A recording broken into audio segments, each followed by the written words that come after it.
Long ball is going to go for a touchdown. The game's over. Webster Slaughter. Metcalf will go for the score. Unbelievable. 45-40. Run, William, run. He's got blockers in front. 5. Touchdown. Joshua Cribbs turns disaster into a score. Sight wants it all on this one for Logan, and he is there. Jim Brown to the 30. Jim Brown is going to go in for another touchdown. The Cleveland Browns select Baker Mayfield. Wow.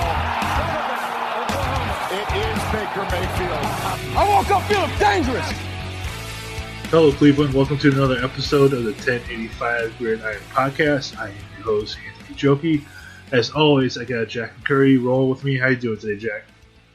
Doing well. How you doing, bud? Doing good. Day off from work. After all that Thanksgiving rush, it's nice to have a day off and relax a little bit, kind of decompress and get me in the mood to talk some Browns football. And we're gonna break down this Browns 20-13 loss to the Pittsburgh Steelers. They jumped out, Jack, to an early 10-0 lead from Austin Seibert field goal, and then a touchdown pass from Baker Mayfield to Kareem Hunt. How were the Browns able to jump out to such an early lead in that first quarter? They were doing what I thought they were going to do. I thought they were going to impose their physical will on Pittsburgh early. You know, the opening drive took like 7.5 minutes. They drove it down the field. You know, they had a couple hiccups where at that drive they should have gotten the end zone then too. But, you know, I think it was a sack. There was a couple penalties. It backed them up and put them in a position where they had to kick a field goal. And then, you know, Pittsburgh, they struggled offensively at the start.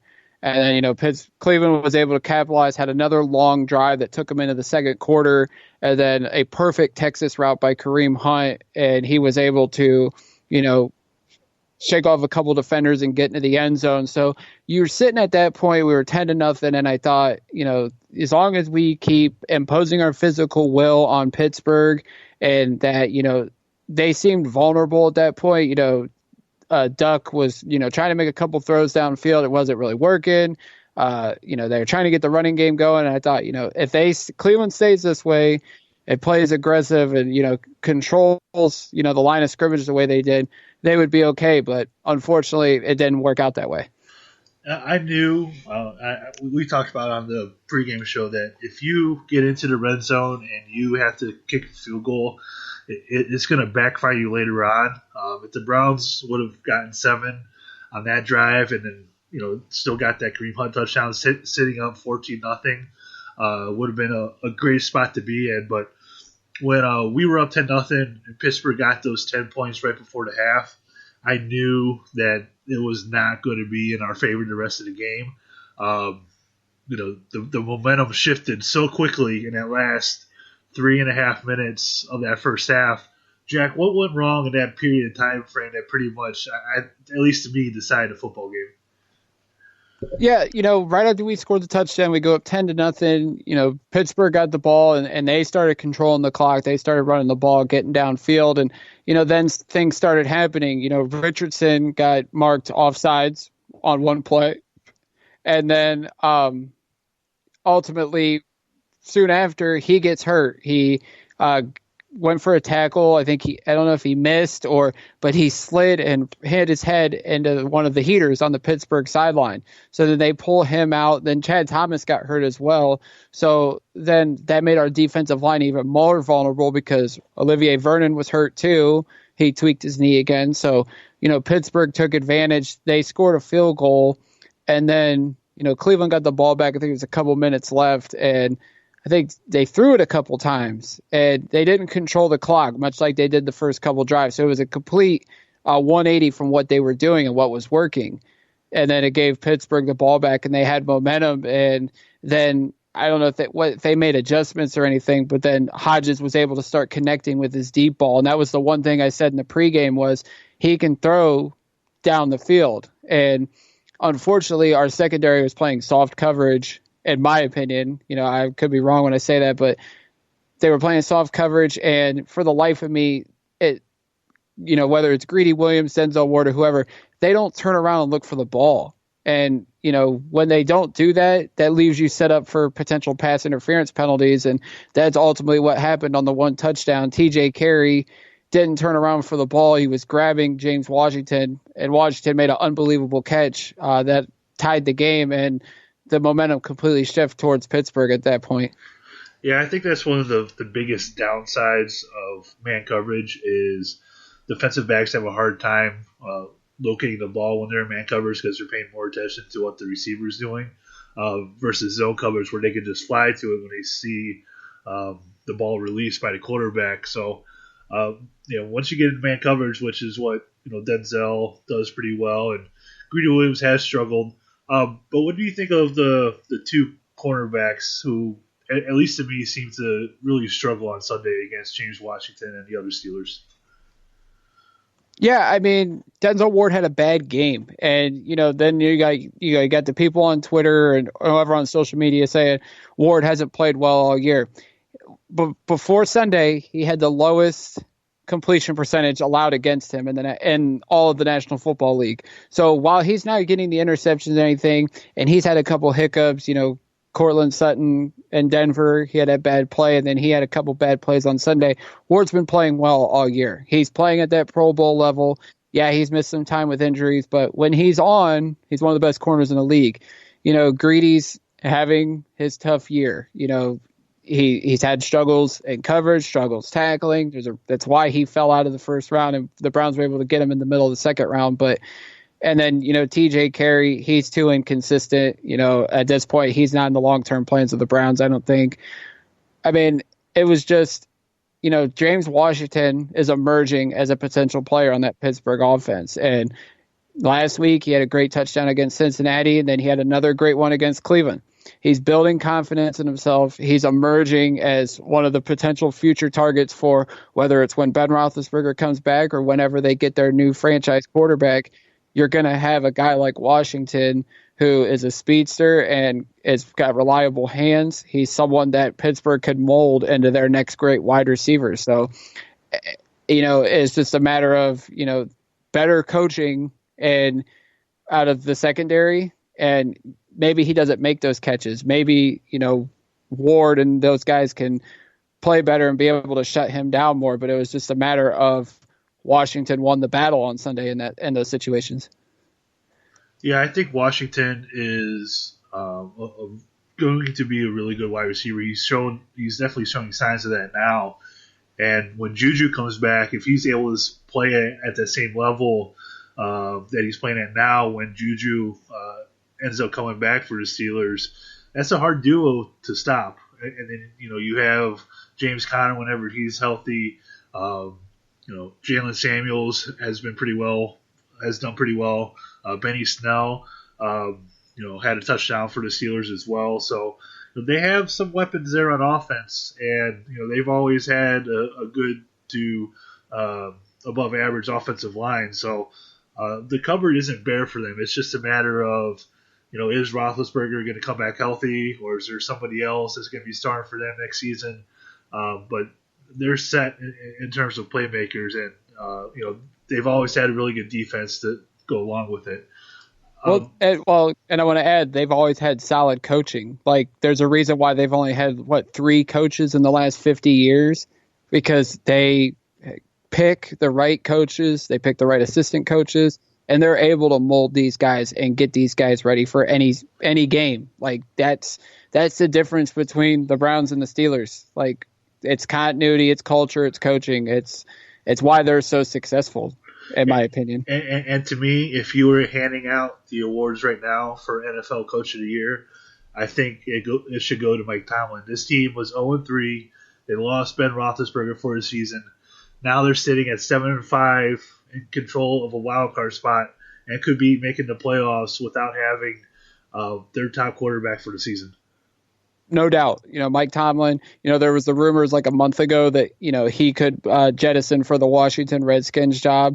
I think he's comfortable right where he's at in Pittsburgh, and he's definitely in the hunt for Coach of the Year because the way he has dealt with all, last year dealing with all the Bell and Brown drama, and then this year with all the injuries.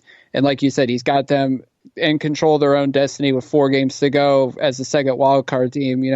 As much as I hate to do it, I'll tip the cap to Mike Tomlin. He's done a hell of a coaching job this year. Yeah, he really has. The Browns' offensive line, speaking of the Steelers' defense, the Browns' offensive line really struggled in this game. They gave up 5 sacks to the Steelers. The running game we'll talk about here in a minute, but the running game wasn't that great. Obviously, starting Justin McCray instead of Greg Robinson at left tackle was not ideal. Jack, talk about this offensive line and how they really struggled on Sunday. Yeah, I mean, we talked about it on the pregame show. We knew Greg Robinson was in the concussion protocol. There was that outside chance he was going to play, but they ruled him out like right after we had recorded, as per typical when we record podcasts. So we knew going in, Justin McCray, not the best left tackle. Chris Hubbard's been a disaster pretty much his whole Browns tenure. And it just spelled disaster for the offense. They were able to mask it early on, but then, Dupree and Watt and the rest of that Steelers defense just started teeing off. And, you go back to what, slowed the Browns' momentum the end of the first half. Excuse me. Baker gets hit and, and then he takes his hand hits the face mask and, he stepped up in the pocket to make a throw. And ultimately, I wouldn't blame that on the protection to a degree, because, it's just a freak thing. But, the protection was bad all day. And, part of it, some points you could see Baker, he didn't get the ball away. He tried to scramble, try to make a play. But, at times, most of the time, they didn't give him enough time to throw. McCray and Hubbard, they are 2 of the poorest tackles in the NFL. They stood no chance against Dupree and Watt, and you could see it on film. It was just, and watching the game live, it was just bad. And, you underappreciate Greg Robinson, because as bad as he's been at times, he is not nowhere near as bad as Justin McCray. And, part of me wants to think, we need a new left tackle for sure. Maybe slide Greg Robinson over to right tackle next. If you can get him back on another 1-year deal, slide him over to right tackle, draft the top left tackle at the top of the draft, and then find a right tackle in the middle rounds and groom him behind Robinson next year. I mean, that wouldn't be a bad scenario, to say the least, but yeah, he was definitely missed on Sunday. Look at you talking draft right now for someone who doesn't want to. The only time I will talk about it right now before the season's over. I won't hold you to that.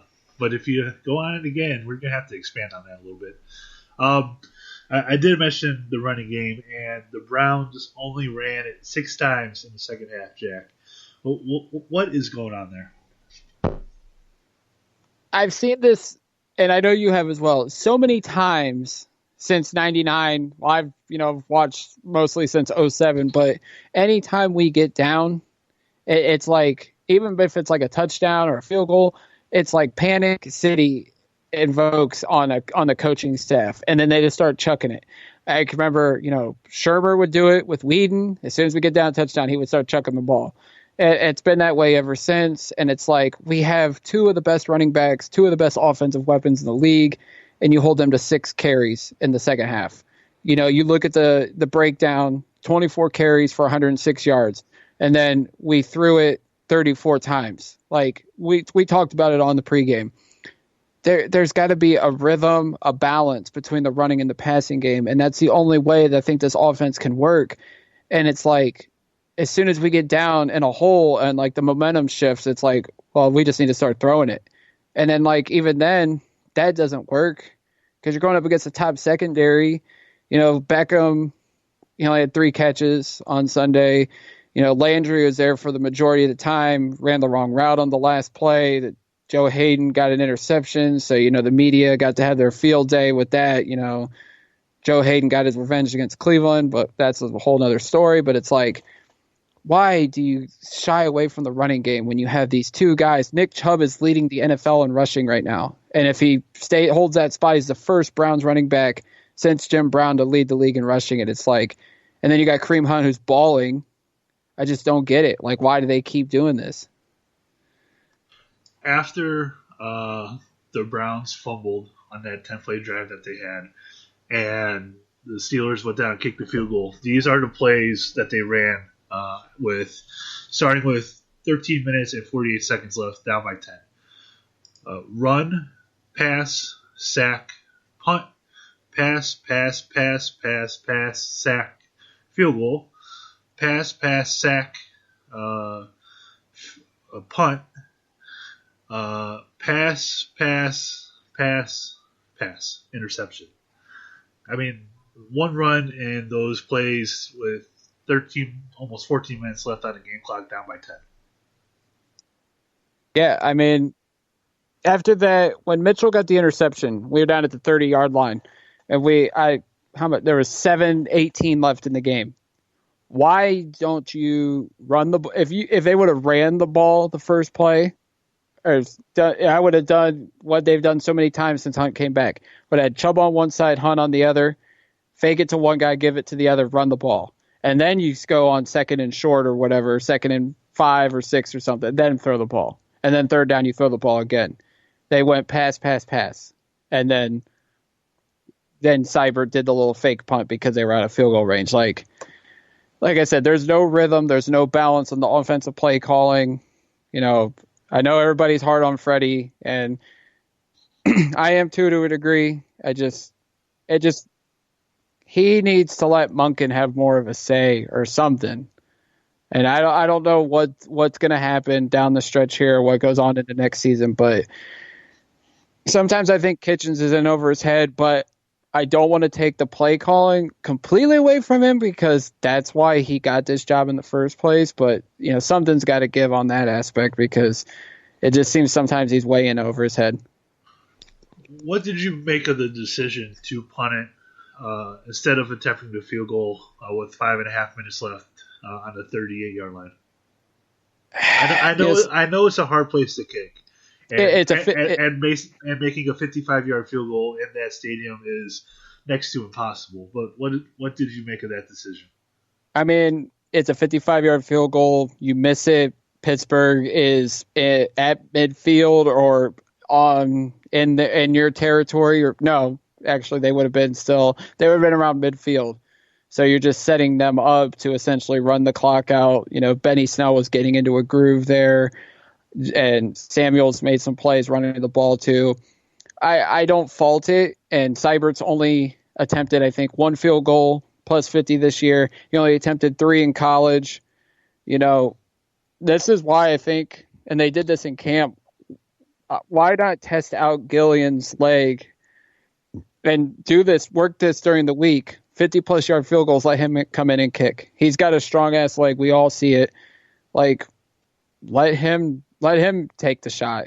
You know, he makes the field goal. It's 20-16 with 6 minutes to go. Anything could have happened at that point, but I mean, it is what it is. You know, I don't want to be sour grapes and revisionist history guy. So, I mean, I don't fault them for doing the fake pooch punt. And Seibert actually did pretty well too. Got him down at the 1. So, kudos to him on that part. The Browns did get the ball back. They did force the Steelers to punt. They got the ball back with 1:45 left, and it ended, unfortunately, in a Joe Hayden interception. You know, these are the kind of moments that when he signed with Pittsburgh, we feared would come, and he was able to seal it for the Steelers on Sunday. Yeah, I mean, this is another thing. Like 1:45 to go. I think we were out of timeouts at that point. You know, they did a pass, it was incomplete. Landry should have caught it. Or no, Fitzpatrick actually tipped it. It was a nice pass by him. He could have intercepted it and taken it to the house then. And then, you know, we got gifted a roughing the passer penalty. I thought Dupree had a clean hit on Baker, but the refs thought otherwise. So we got the ball up to the 35. They did a little dump off to Kareem Hunt. And then, you know, like I said, Landry ran the wrong route and Hayden was able to pick it off. And, you know, I did not get on Twitter after that because I know the media have been like, oh, look, Joe Hayden gets his revenge against Cleveland. And, you know, as much criticism I've given Joe Hayden the last couple years, it actually wouldn't hurt to have this version of Joe Hayden on this Browns team because there's no veteran presence with winning experience on this team, essentially. And I think Hayden would be good for guys like Denzel Ward and Greedy Williams, although I think he's overpaid and I don't think he's worth the money that Pittsburgh gave him, but that's another conversation for another day. Yeah, in that secondary, they have Fitzpatrick on a cheap deal for a couple of seasons, so I guess they can afford to pay Hayden what they did for at least a couple more years. So, but you're right. Veteran presence on this team, I think, should be part of the focus of the offseason. They've done a great job of injecting this roster with talent, but there needs to be some leadership on this team. You're asking guys who haven't really been called upon to be leaders before to do so, and whether it's Baker or Landry or Odell, Odell and Landry came from losing situations, and they haven't been part of that winning culture yet, and you need guys that have come from that to, I think, take this team to that next level that they can get to. Yeah, and I mean, and I tweeted this out Monday morning, the veteran leadership, like looking back on, some of the old Browns teams, they had guys like Ben Watson. They had guys like Andrew Hawkins, Dante Whitner, Paul Kruger, Carlos Dansby, solid veterans that came from winning organizations, winning cultures, and they were able to, weather some of the storms that, the old Browns of the past had to deal with. They kind of masked somewhat of the Johnny Manziel and Josh Gordon stuff back in 2014, and the Browns still won despite all that. That's what good veteran presence was. And I think, that's the one thing that analytics can't show you, and I think that was kind of the downside of what Sashi Brown and Paul DePodesta implemented. It was good to kind of dump off everybody as they did their rebuild, but then you realize now that the Browns have one of the youngest rosters in the league, but then they have no veteran presence. And I know they have guys like Jarvis Landry, Odell Beckham, Sheldon Richardson, along with guys that have been here like Joe Schobert and Christian Kirksey. Problem is, none of those guys came from winning environments, whether they were already here or they're coming to Cleveland. And that's not to say that, Landry's not a good leader. I think he is, and I think Beckham can be a good leader, but they don't know how to win, and they don't know how to handle winning. And I think that's one of the downsides to this Browns team is that, while they have all the talent, they don't know how to win. They don't know how to deal with winning. While they won 3 games in a row, and it's just like the coaching staff doesn't know how to win, the organization doesn't know how to win, and the players don't know how to win. And something's got to change that culture. And that's what, when it comes down to it, on Sunday was prime example of what coaching and culture matters. The Steelers have it. The Browns, unfortunately, don't, and they need to find it somehow. And I don't know, because we don't have the answer on how to find it, though. Do you think where do you think it should start? Should it start with Dorsey because he's been part of winning cultures before? Should it start with Freddie Kitchens? Where does this need to start? It all starts at the top, and it's the Haslams should know because coming from the Steelers, even though they were minority owners, you would think they would have learned something on how to develop a winning culture, how to sustain a winning culture. And unfortunately, since they've taken the team over, they haven't been able to do that. They tried to do it with some continuity, but at the end of the day, if you're not winning, continuity does you no good. On the last couple years, I think it's getting there. Obviously, Dorsey coming from Kansas City, the Wolf and Highsmith coming from Green Bay, that's helping. But until you build a better roster with veterans to go along with the young guys, and those veterans have winning experience, it's only going to get you so far. And while they've gone from 1-31 to 7-8-1, and as we stand now 5-7 with a chance to have a winning season, I mean, we're getting there, but we're not getting there fast enough for the fans. And I know the fans don't matter to a degree. You got to do it for the organization and for yourselves, but it's not going as fast as people want. And that's kind of the thing, because now people want, changes to be made again. But it's we're going to start over again. And it's just going to be the continuous cycle that we've been on for 20 years. If the Browns get to 8-8, there's four games left. They're sitting at 5-7 right now. So if they go 3-1 in their last 4 games, is that enough to have continuity in terms of the coaching staff going into next season? I ultimately think if they go 8-8 or 9-7, Kitchens and everybody comes back, he'll probably make changes on the staff, but I just don't see how, because we're technically going in the right direction, are we not, Anthony? Technically, in terms of winning percentages, yes. Yeah. So Kitchens comes back. I think Monken because we're gonna have this discussion at some point, anyways. So he comes back. I think Monken leaves. So I think Kitchens then goes out. And I use air quotes when I say Kitchens because I think majority of us kind of know that Dorsey hired this coaching staff, whether people want to admit it or not. Hopefully Kitchens goes out and gets his own offensive coordinator and some guy that'll share the same philosophies he does. Wilkes, maybe he comes back. You add more talent on that side of the ball. We know his success as a defensive coordinator. You make changes on the staff, things that are going to align right to what Kitchens wants to do. Then you bring it all back and you see how it goes. But, if it spirals out and they say they lose to Cincinnati, they lose to Arizona, they lose to Baltimore, then unfortunately, just because expectations were high and they failed, they'll probably make a coaching change, and then we got to do all this crap over again. Yeah, I think if the season bottoms out and they go 5-11 or 6-10, I think that everything will be. I won't say everything, but I'll say that the coaching staff will be rebooted again, and there'll be more of a true coaching search, I think. But I think that they're going to at least get to 7 wins. I'm pretty confident in that.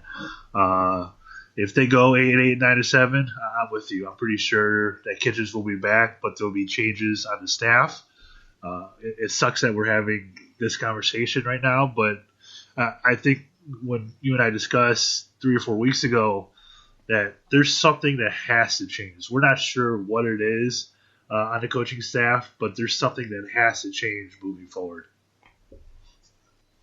Yeah, I mean, it's not just the coaching staff, and I was talking about this with people. John Dorsey's just as much to blame for this. And I know it's all hindsight to say, oh, well, they shouldn't have got – you could say now that they should have got rid of these guys. Look on the offensive line. And I love Odell Beckham. I don't want people to take this the wrong way. Honestly, right now, I would rather have Kevin Zeitler and Jabril Peppers in terms of the offensive line, the secondary struggling. Those guys played well. They fit everything that this organization was needed, and it's clear they would help this team right now currently. Jabril, people could say whatever they want about Jabril Peppers. He was playing good as a safety in Greg Williams' defense. Obviously, Greg Williams left, so he was made expendable. Zeitler would help. Even though Ogba's injured, he would have helped on the defensive line depth. Jannard Avery. I mean, Dorsey hasn't made all perfect moves. I mean, this past draft doesn't look all that sexy anymore. Last year's draft, outside of Baker, Denzel, and Chubb, doesn't look that good either. So while the coaching staff is to blame, the front office should take some heat as well. And I don't feel like they're getting as much criticism.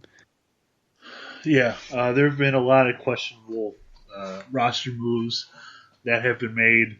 The Chris Smith one that we'll get into now. Obviously there's the terrible tragedy with his girlfriend and the mother of his child early on in the season. And today the Browns cut him. Is this a bad look for the Browns cutting him right now? No doubt. I mean, as soon as I seen that this morning, I'm like, did they really do that? I mean, like, I understand people have been attacking me on Twitter for saying it was a bad look. Let me explain something to you guys.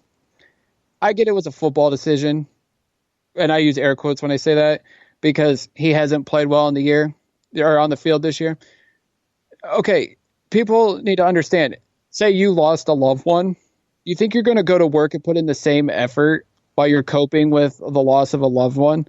No, you're not. Your mind's going to be focused somewhere else. Chris Smith lost his girlfriend in a car wreck that he was also in, and they had just had a newborn like a month prior to that. So you got to think his mind is focused on that girl, on dealing with the loss of a loved one, and the fact that he has to take care of a newborn and make sure that she's protected, she's safe, everything, because he's the only parent in that situation now. And it's like people are like, well, it was a football decision. He didn't do crap on the field. Think about that. Next time you guys lose a loved one, are you going to put the same effort into your job knowing that you have to deal with other things going on in your life after losing that loved one? Like my heart goes out to Chris. And, maybe this was a mutual thing. Maybe his heart's not in football anymore and he just wants to raise his little girl. But like the amount of criticism that, I took for saying it was a bad look by the organization, it was a bad look. Like, put him on an exempt list, pay the rest of his contract this year, and then agree to part ways in the offseason. But don't do it in the middle of the season. That's probably been the worst year of his personal life and ultimately his football life because he hasn't been able to put 100% on the field. I just don't get, like, some people on Twitter today attacking me for saying it was a bad look by the Browns. Yeah, I'm with you on that one, especially the effort part after losing somebody. It definitely is not the same, and it's a very tough situation to be in. And I hope Chris is able to find some work elsewhere if that's what he truly wants to do still, and play football. I know he has a little girl to take care of, and I hope that at some point he'll get another position somewhere and be able to keep playing in the NFL. It's hard to transition out of that, so I'm just going to go for it. Today, Jack, the Panthers fired Ron Rivera as their head coach. He'd been there for quite a few years. Is he somebody that you would inject into the Browns coaching search if the Browns decide to go that route? Well, I do think if they do fire Kitchens that they should bring in a veteran head coach. And, here's the thing with Ron Rivera. I think he's a good coach. Obviously, he's a legend on the football field for what he did with the Bears. He's been good at Carolina, the winningest coach in that franchise's history. Took him to the Super Bowl. They've had great seasons there under him and have brought in a lot of talent. Kuechly, Cam, McCaffrey, so on. Obviously, his time was running out. The talent on that field, albeit this year there's been a lot of injuries. I don't think he maximized the talent there when he was there as a head coach. I would interview him, but I don't think he would ultimately be my top choice for head coach if the Browns do make a change. His defense has been underachieving there the last couple of years because there's a lot of talent on that side of the ball that they've brought in. And then I talked about this with you off air, the offense. And he's had Rod Shazinski there. He's had Norv Turner there. Now Norv's son is taking over as offensive coordinator for the final 4 games. Do Browns fans want to deal with that offense again, where sometimes they shied away from the running game? We're already dealing with that now. But the bright side is I don't think Chud would come in, and I don't think Norv would come in with Rivera just because I don't know if the Browns want to pay them again or see them in the Berea complex again. Yeah, he's such an interesting candidate based on, what he's been able to do for that Panthers franchise while also underachieving in some years. But, he's absolutely a veteran NFL head coach. Now, if he doesn't get a head coaching job, which I'm sure he will, but adding him to the defensive staff to where he's worked with Steve Wilkes before, I don't know how much of a possibility that would be, but, that could inject some life into that defense a little bit. But he is such an interesting candidate based on the fact that he's won a lot, but he's also underachieved a lot. What are you really getting in terms of Ron Rivera? He is a great leader. I think you've seen that while he was with the Panthers. So he's a very interesting person who would definitely be considered if the Browns do have a head coaching vacancy in the near future. Yeah, I mean, look at it now. I mean, if he wants to coach again, I don't know if the Browns would be his top choice. I just think like the New York Giants make the most sense. They always get a veteran head coach for the most part. You know, they went with Ben McAdoo a couple years ago. That didn't work out. Obviously, they're on Pat Shurmur's second go around as a head coach. Clearly not working out. Shurmur's not cut out to be a head coach. I could see Ron Rivera and obviously Dave Gettleman and him work together in Carolina a few years ago. So they had that connection there. I could see him going there. I mean, maybe Dallas. Do they go veteran head coach or do they go for an offensive guru to match up with Dak and Zeke? Washington doesn't make sense. I don't know if Rivera would want to deal with Dan Snyder and Bruce Allen. I'm sure more teams are obviously going to be making coaching changes. So I definitely think Rivera will be at the top of many teams' lists. When you look at the other teams that might be making coaching changes, who else do you see? Hold on one second. I need to pull up a list because I'm drawing blanks right now. Obviously, Jacksonville comes to mind right away. I don't think Denver will make a change. I don't think the Chargers would make a change. Obviously, the Giants, Detroit maybe, although injuries have taken a toll on that team. Atlanta obviously is going to make a change. How about the Jets? I would think, but their owner already said they're not going to make changes, so I think they go another year Adam Gase. So. But it's the Jets, so you never really truly know. Yeah, right. Other than that, obviously the Cowboys, we all know unless they pull a miraculous turnaround and win the Super Bowl somehow, which the fact that they're 6-6 with the talent they have baffles me, and Jason Garrett should be fired at this point. But he's going to go. The Bears maybe, although Matt Nagy, he's done all he could with Trubisky. I mean, barring a turnaround at the end of this season, you think they're in the market for a quarterback this offseason. Tampa's not making a change, and everybody else is pretty much, unless, does Philly, if they've continued to derail their season, is Doug Peterson on the hot seat? I would think so. They've lost 3 in a row, so it's going to be interesting. There's always a surprise team that makes a change, so it'll be interesting to see what that team's going to be. Atlanta's been rumored about firing Dan Quinn for a while now. That one's coming for sure.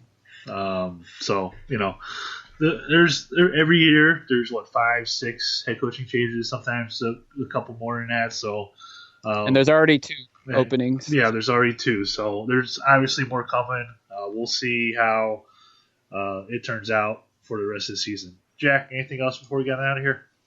No, sir. All right. You guys can follow Jack on Twitter at JMcCurryCLE. Follow me on Twitter at AnthonyJokey. Be sure to follow the podcast page and our website page at The Dogland. You can visit the website at www.dog.land or thedogland.com. You can find our podcast on every platform you can think of: Apple Podcasts, Google Play, Spotify, and iHeartRadio. With all that, I'm going to get on out of here. We'll be back later on this week to preview the Browns and the Cincinnati Bengals. And most importantly, as we get on out of here, go Browns.